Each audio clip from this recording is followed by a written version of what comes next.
How's it going, everybody? Happy Thursday. Hope everyone's doing great. I was supposed to be heading out to NAMM today from Austin, but I decided to come home in preparation for the winter smackdown we're about to get in Nashville and in the South in general. I don't think anybody really knows right now how bad it's going to be, but it's always good to be prepared. And years ago, when we were living in Austin, we had just moved to Austin, and I can't remember what they call it down there. Maybe it's Snowmageddon. But we had just moved into a house, and like a month or so later, my wife was 8 months pregnant, and we were still living out of boxes, and this crazy storm came up from Mexico and knocked out all the power for, we were without power for 5 days. Thank God we had a fireplace, and I kept that fire going. I remember it was 46 degrees inside the house, and you know, we had to wrap the kids up in all the sleeping bags and blankets that we had, and I remember staying up all night keeping that fire going, just to keep that one room warm.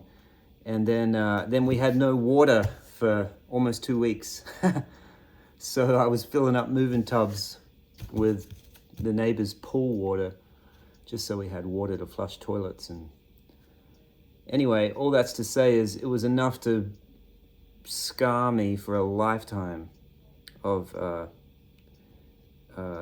being prepared for these kinds of things in the future. So unfortunately, I wasn't able to go out to NAMM, and I was going to pick up my prototype Duesenberg, which I was really excited about because the designer I've been working with, Ingo, flew out from Germany. There's a few new models that they're launching at NAMM this year, and I really wanted to meet with him because he's but But, you know, I definitely, you know, don't regret coming home and making sure we got enough groceries and all the things we need, just in case, worst case scenario, power goes out. So that means I'm back in the shed. Jedd in the Shed returns. Actually, lately I've been thinking maybe I would start doing my live stream shows again that I used to do during COVID. If you guys would be interested in that, I might do them like, I don't know, like, when would be a good night to do that? I was thinking maybe Wednesday nights, like around 7 o'clock, 7 to 8 p.m. or something. Wednesdays, does that sound good? Just to get back playing my acoustic and singing more, and I really enjoyed talking with people live in the comments. I might start that again. That was fun. I haven't done it in ages. Yeah, maybe next week. That'll put the fear of God in me to practice some of my own music. Let's see, what's been going on? I was just in Texas for a couple days, working with Randy Rogers' band, doing pre-production with those guys for a record that we're going to track in Austin next month at Arlyn, Arlyn Studios.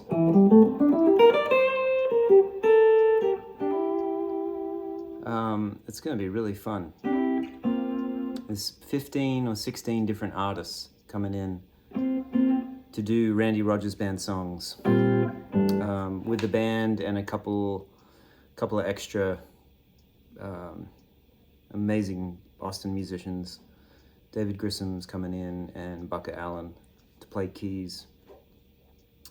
And it's really going to be fun. Lloyd Maines is going to play some steel on some stuff, and we got a bunch of amazing guests.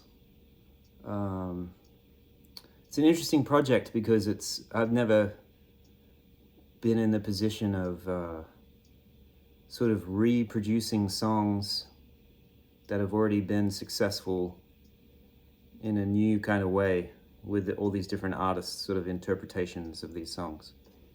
So it's going to be, I think it's going to be really fun. It's going to be challenging for sure. But that's not till, it's not for a few more weeks.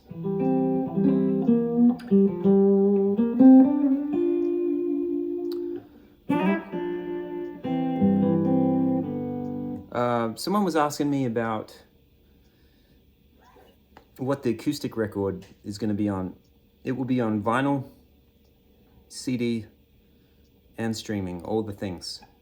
And it'll probably be on Bandcamp as well. You can buy it there, I bet. You know, we've only recorded 4 tracks, so we've got to go back in March and finish tracking.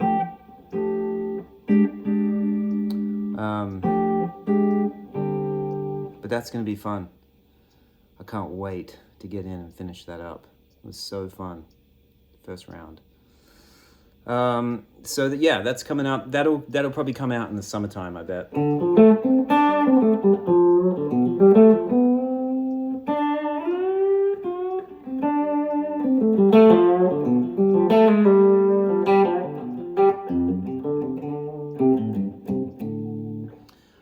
I've been thinking a little more about what I was talking about, sort of these pointer notes and building solos off of chord shapes. So let's have a quick look at that.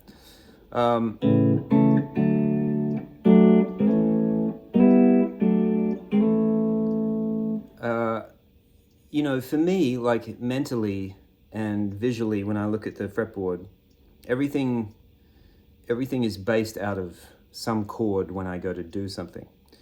So, and I try to always, when I'm trying to explain these things, which I'm working on, trying to get better at, I'll try to bring it back to like the most simple chord as I can, because that's how my brain works too. Like, so for instance, like a basic A shape.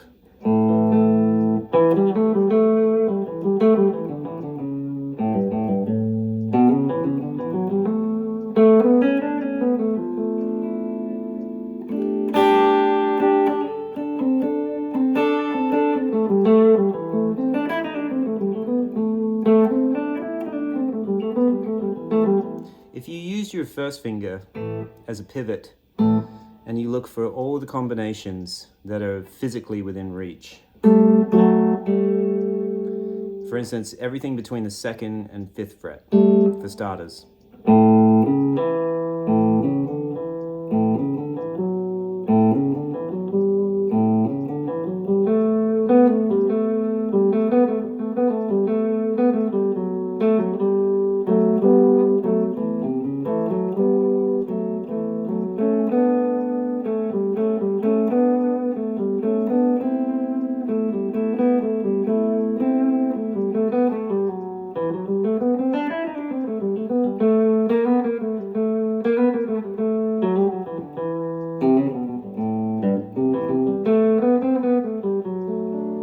Okay, so once you really like, just go up and down, figure out all the little combinations you can.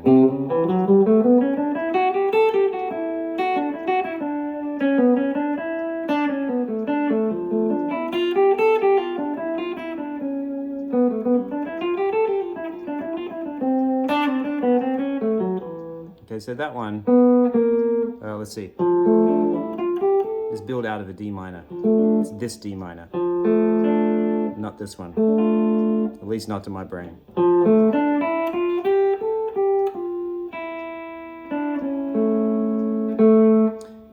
Getting those little chordal variations into your library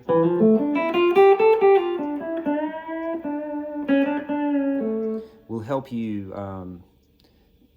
stay out of some of the mundane kind of places that you might normally go. They help me expand my sort of melodic journey that I'm trying to go on, right? And you can use them as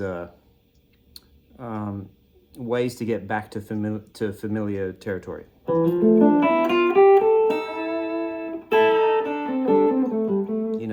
A pretty well used lick like that.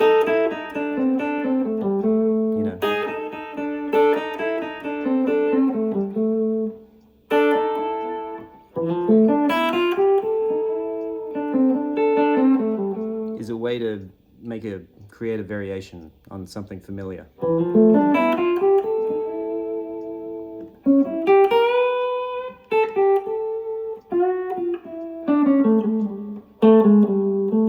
Okay, let's go back to this A thing. Okay, so I was starting off with single note stuff, trying to find single note familiar passages.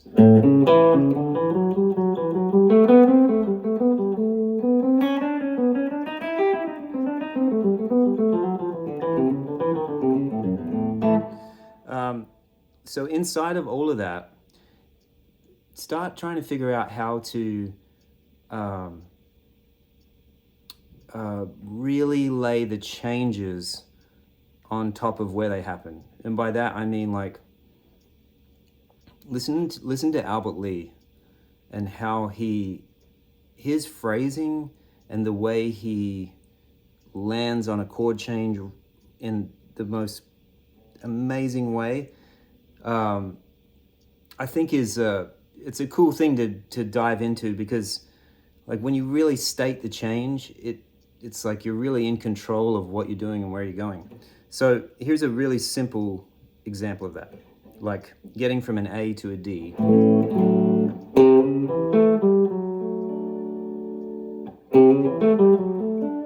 Okay?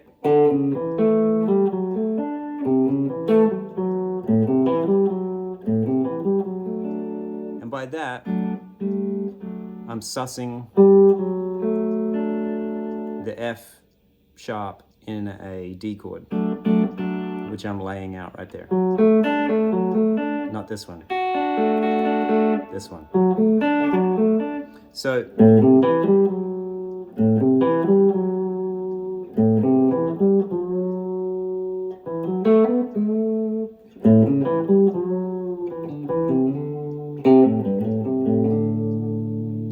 work on starting to like thread the single note things into what can lay out as a chord when you get there. And by that I mean this. You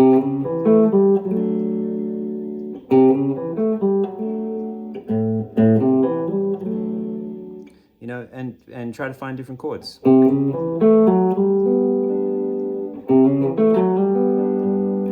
A to a G.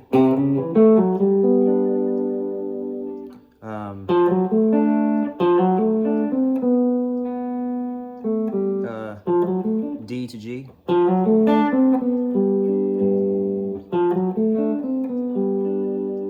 So you're arpeggiating a chord, sussing, and resolving.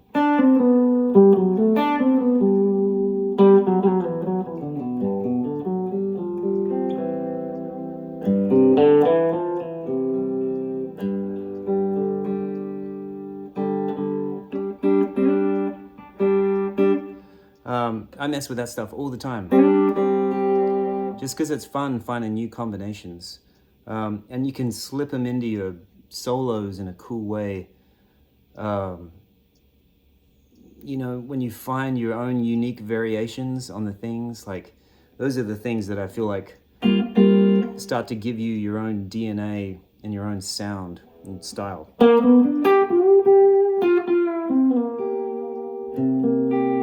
You know, that was G to C.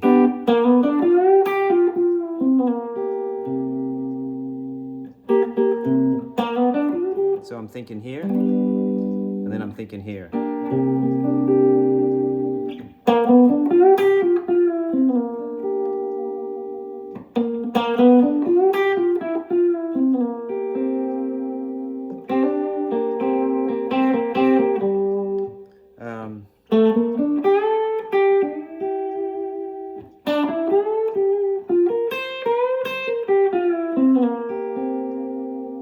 Any kind of like, you know, nuance. And like, I would encourage people to bite those little things off in small little pieces.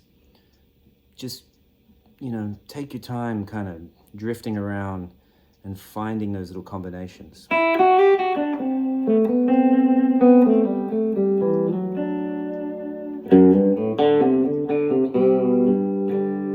Simple one, D to G.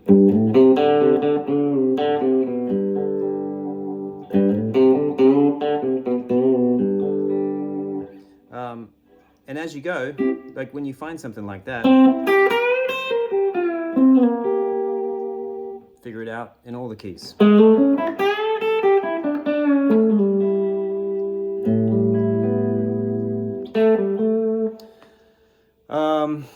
That can help open some doors for you. Check that out.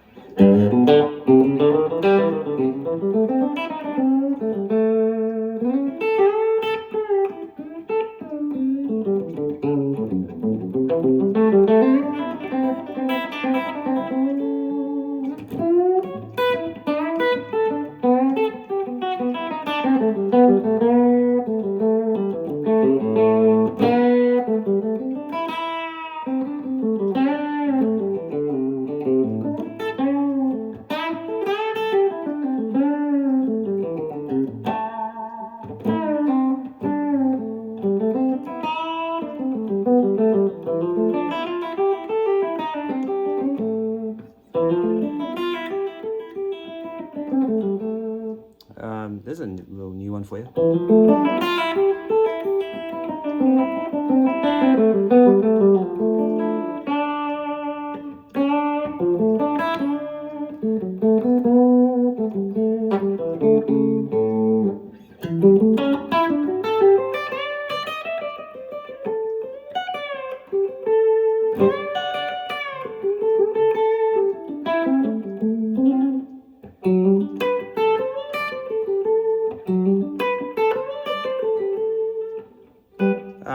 right there,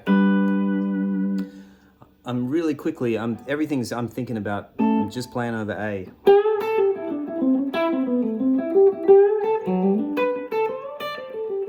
But you can imply G and D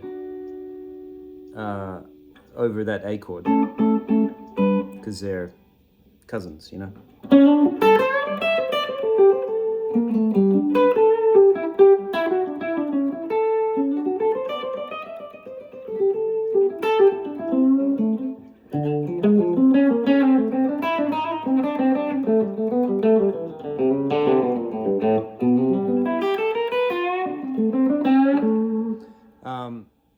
This is the last little quick rabbit hole I'll go down. Using, arpeggiating through chords to transition between spots. Okay, that sounds insane. But just when I was noodling around for a second, I passed through C major 7 to get to D, right?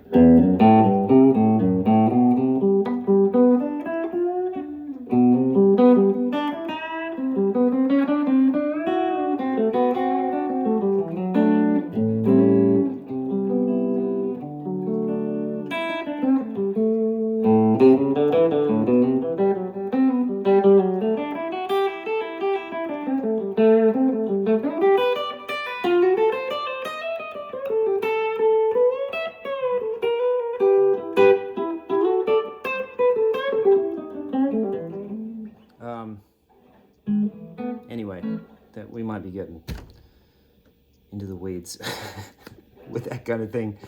But like the last couple years, I've been consciously trying to find interesting chordal connectors that are sort of quick deviations to get to everything always comes back to a rudimentary kind of place. And by that I mean, when I'm thinking what I was just talking about, like A through C major 7 to D, I'm thinking of like, I think of A like meat and potatoes, and then I get off the road for a little bit, and then I wind up where I want to go.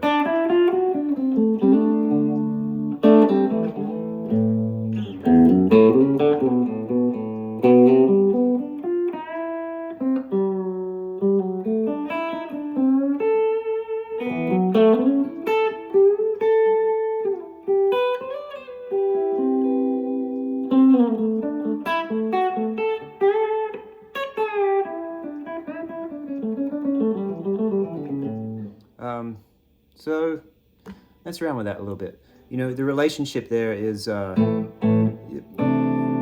know, 1 would be your A, flat 3 would be your C, so it'd be a flat 3 major 7, and then D7 would be your 4. 1, flat 3 major 7, 4.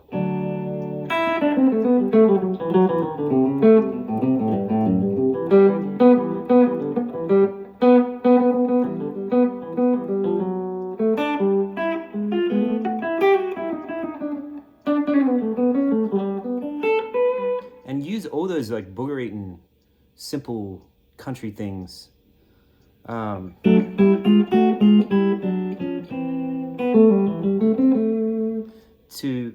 To you know, figure out where you're going at first. Don't have any fear about that. I use all that simple shit all the time because it works, and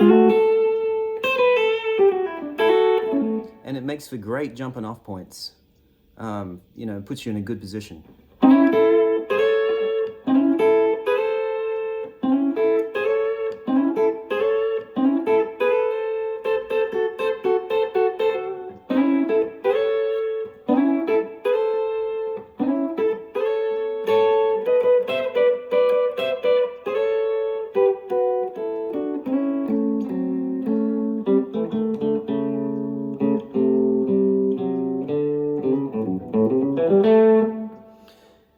So there's some things to think about.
That's it. Hope you guys are great, and I think we're going to be snowed in for a few days.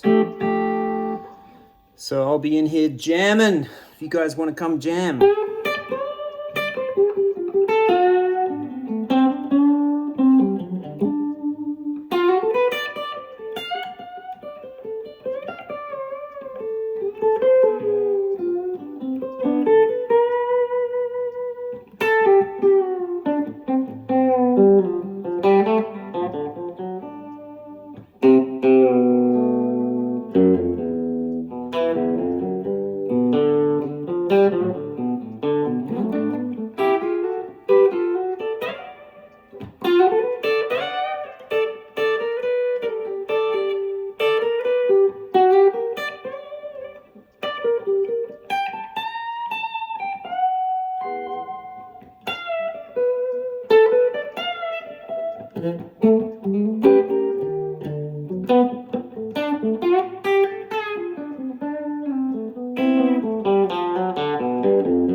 All right, guys. See you soon. Have fun.